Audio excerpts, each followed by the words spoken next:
Hey, good morning, everybody. It's Sunday, 2 October. Beautiful, beautiful fall day. Beautiful fall day out there. Getting ready to go outside in a little bit. It is a gorgeous fall day.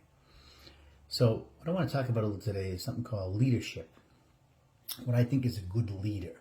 Now, I've spent a good portion of my working career in the military, of course. So, this is going to be a little bit skewed from the military, but it can also be civilian life. It can be even toward parenting. But essentially, yes, military. This is military career. But leadership as far as a leader and subordinates. That's the majority of what I'm talking about. What do I think makes a good leader versus a poor leader or an average leader? To me, it's the ability to be, well, you've heard this phrase before in politics and stuff, fair and balanced. And that's very, very important. Now, everybody has different leadership skill sets, and styles. But one thing I think is very fair is to understand that not everybody is the same. I've seen different leaders going through my career, and now myself being in a leadership,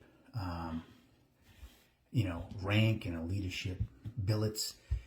I've seen what I consider to be very, very strong leaders and other leaders that were not as strong. And let me tell you this right, leadership is not equated with intelligence at all. I've seen some of the smartest people, technically, intelligent people that are not good leaders. On the flip side, people that are probably not the most intelligent, I guess, and maybe not technically skill set that are fantastic leaders. It doesn't necessarily coincide. That's something to understand. But the biggest thing about leadership is to, again, fair and balanced. You don't be too soft. You don't be too hard. I've seen both extremes, and they're not good. Let me start with the one that's too hard. I've seen leaders where they're very astute at,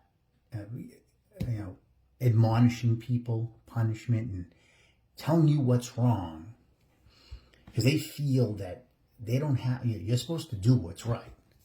So the only time you're going to hear them say something about you is if there's something wrong.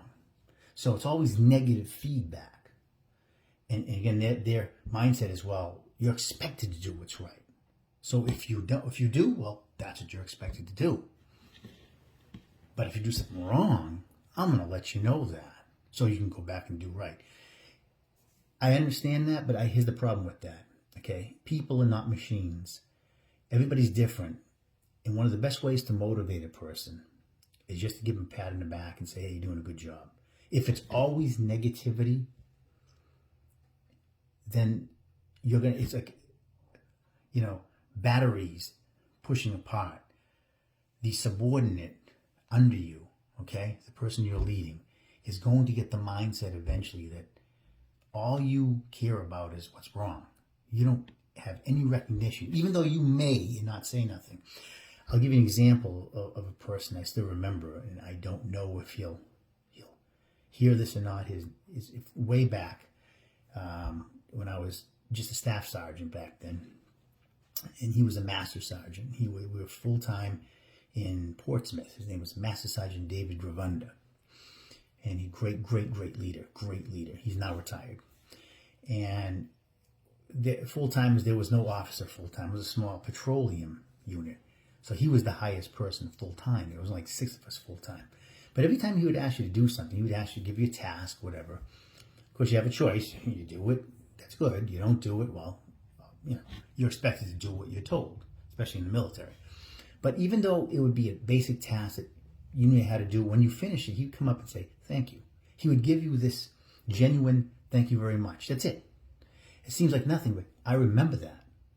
You remember things like that because he was genuinely, by doing that, even though it's something that you had to do, by doing that, he was acknowledging that you're part of the team and that he's very thankful that we're helping this team and you're doing the right thing.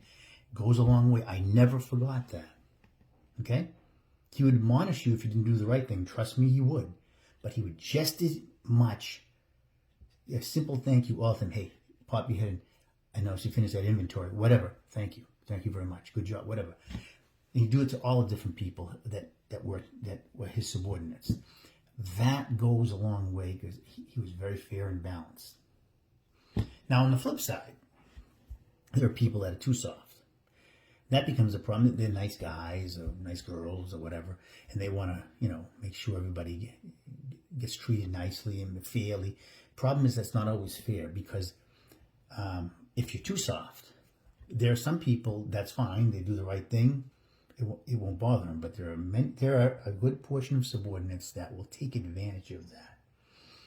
That are not as motivated, I guess you can say. They don't take the bull by the horns unless they're told to do it. And if you're too soft, you're going to get lazy employees that way who will take liberties. Some will do that, when the cat is away, the mouse must play, that thing. So that works the opposite. You have to have a good balance, just like in parenting, right? You have to know when to do the right thing and be, compassionate at the same time. You have to know how to kick butt when it's necessary. That's what I believe makes a good leader. It's a good blend. And the thing you have to understand as a leader, not everybody's the same. Okay? You can't have a broad brush approach. I've seen this with some leaders. It's a kind of a simple way out. Everybody's going to be kind of treated. This is the way my leadership skills are. We're all going to be. But the problem is people come from different backgrounds, different experiences. Some people need to get their butt kicked more. Okay? Other people don't. They're self-motivating. And if you treat them with incredible respect, they're going to go and take the bull by the horns and run with it. But you have to understand that. A lot of times, one thing that will hurt you as a leader is if you assume that everybody has sort of the same mindset you have, and they just don't. Especially in the military setting where we come from all different parts of the country and south, north, west, and there's different cultures, different religions, different experiences, different ways of thinking, certain phrases in the south.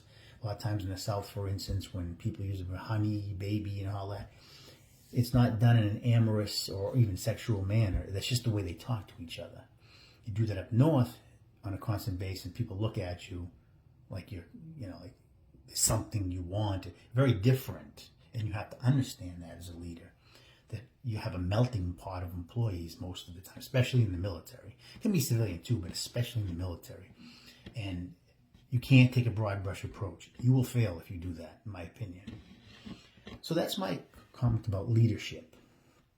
Always remember that leadership it's a motivational tool, and these are people, biggest assets. They work well, they make you look well. And that's the bottom line. It's not about you.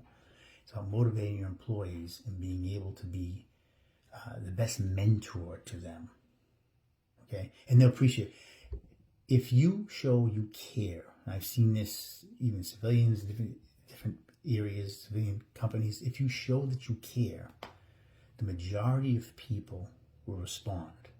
They'll respond also if they think you don't care. They'll do just enough. If you're just one of those people that they perceive as looking out for themselves to make themselves look better, people will pick up on that. They may not tell you that, but they'll look for ways to cut corners.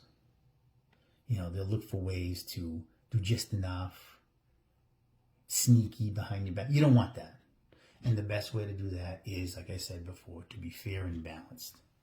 Okay, trick here on 2 October, leadership. That's what I think makes a good leader. And I've tried to do a lot of those things with the people I've had work for me. And I've learned over the years to try to be what I think is a better leader than I was. And I always understood that it's people first, because that's what makes your organization strong. It's Rick here, 2 October. God bless. Have a great day.